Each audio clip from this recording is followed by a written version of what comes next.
करूंगा वही तो सही होगा, चाहे वोट मिले या ना मिले। मैं ऐसा समझता हूं कि शराब से बिहार का फायदे के बजाय नुकसान हो रहा है, और महिलाओं के लिए भी जिनके सशक्तिकरण की बात हो रही है उनका भी नुकसान हो रहा है। इसीलिए मैं कह रहा हूं कि शराबबंदी यहाँ से हटाई जाएगी। पहली बात तो बिहार में शराबबंदी है ही नहीं।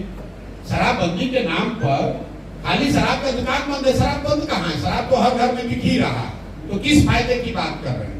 और आप तर्क की बात छोड़ दीजिए, आप लोग सब पत्रकार हैं, आप लोग जरा भाजपाइयों से पूछिए कि भाई इतना अच्छा अगर महिला सशक्तिकरण का विकास का मॉडल शराबबंदी है, तो ये बढ़िया वाला मिठाई तुम लोग खाली बिहार के लिए क्यों रखते हो? देश में क्यों नहीं लागू कर दे रहे हो भाई?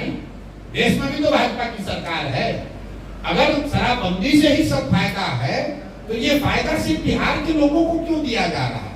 उत्तर प्रदेश में योगी जी क्यों नहीं लागू कर दे रहे हैं इसको? आप ये सवाल पूछिए तो सही, सारा हेकड़ी हवा हो जाएगा।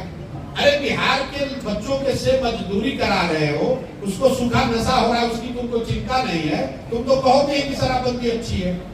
शराबबंदी अगर अच्छी है, मान लिया बात को, मान लिया कि गांधी ने कहा, एक तो सब बात को मैं खारिज करता हूँ, लेकिन बहस के लिए एक बार मान लीजिए कि गांधी जी ने कहा था। गांधी जी ने खाली बिहार के लिए कहा था कि पूरे देश के लिए कहा था?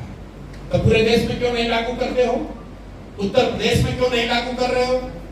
खाली बिहार के लोग को इतना बढ़िया लड्डू खिलाइएगा, शराबबंदी का लड्डू खाली बिहार का लोग ही क्यों खाएगा भाई? इतना बढ़िया लड्डू है पूरे राज्य में, पूरे देश में खिलाएगा। आपको कभी सवाल ही नहीं पूछ रहे हैं।